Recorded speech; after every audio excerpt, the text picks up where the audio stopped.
Nanay ni Carla sumakit ang ulo. At Carla nakapagdesisyon na.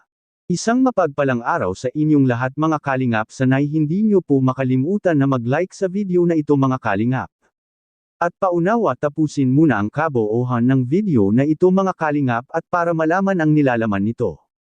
At maraming salamat po mga kalingap sa pagpatuloy na pagsuporta lalo na kay Kuya Val Santos Matubang at Kalingap Rab. Nanay, bakit ba sumakit ang ulo? At Carla nakapagdesisyon na.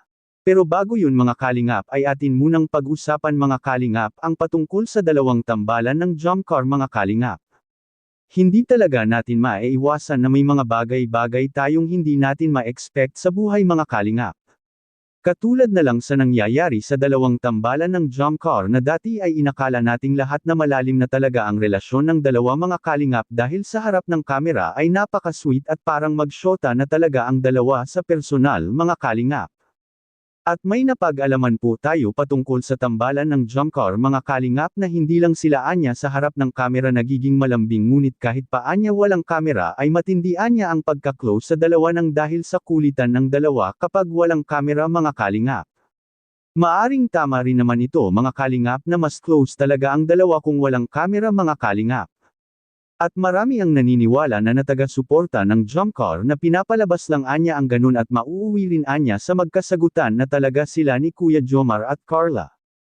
Alam naman nating lahat na may gusto talaga si Carla kay Kuya Jomar mga kalingap sa totoong buhay nilang ngunit hindi pa talaga si Carla handa sa pagpasok sa isang relasyon. At bakit? Sa dinami-raming iniisip ngayon ni Carla ay hindi talaga niya makakaya ang pagsabay-sabayin niya ang pagbo-boyfriend sa kanyang pag-aaral ngayon mga kalingap. Umpisa pa nga lang ay nagkaproblema na kaagad ang mga kalingap angel sa pinapasok nilang kurso dahil hindi biro anya ang magagastos at kailangan talaga nilang mag-focus lang sa kanilang pag-aaral sa ngayon dahil hindi na katulad ang pagkokolehiyo noong sila pa ay nasa high school pa mga kalingap. Kailangan na nilang seryosohin ang mga bagay-bagay sa pag-aaral nila dahil kung hindi ay maaring masasayang lang ang gagastosin nila at ibabayad sa paaralan nila ngayon mga kalingap. Kaya nga ay nakapagsabi ang karamihang taga-subaybay ng jump car na si Kuya Jomar ay nasa wrong timing talaga ang pag-alok sa pangliligaw nito kay Carla mga kalingap. At bakit? Hindi dapat anya ginawa ni Kuya Jomar ang panliligaw kay Carla ng ganun kaagad dahil sinasabihan naman si Kuya Jomar na hintayin lang muna ito hanggang sa siya ay makapagtapos sa pag-aaral sa kolehiyo saka lang ito papasok sa isang relasyon mga kalingap.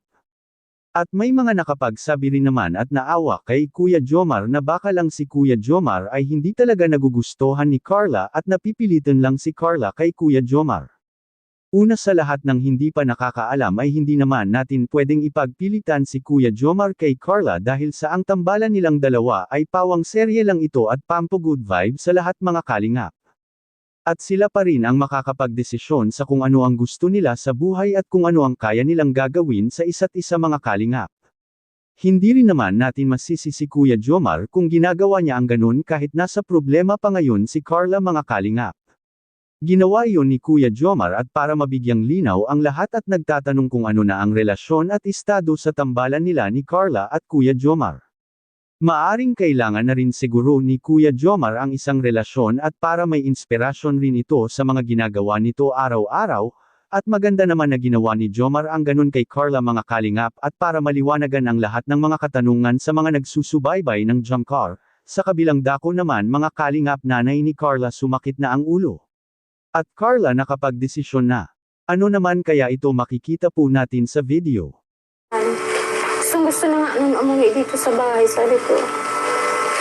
Paalam ka kay Kuya Marab. Ikaw ang bahala kung ano magiging desisyon mo kasi hindi naman ako mag-aaral, ikaw naman. Ikaw man naman ang mahihirapan, hindi naman kami. Gusto nang sumuko ni Carla sa pag-aaral dahil nahihirapan na ito ngayon mga kalingap. Anong masasabi niyo po tungkol dito? Please comment and God bless you all.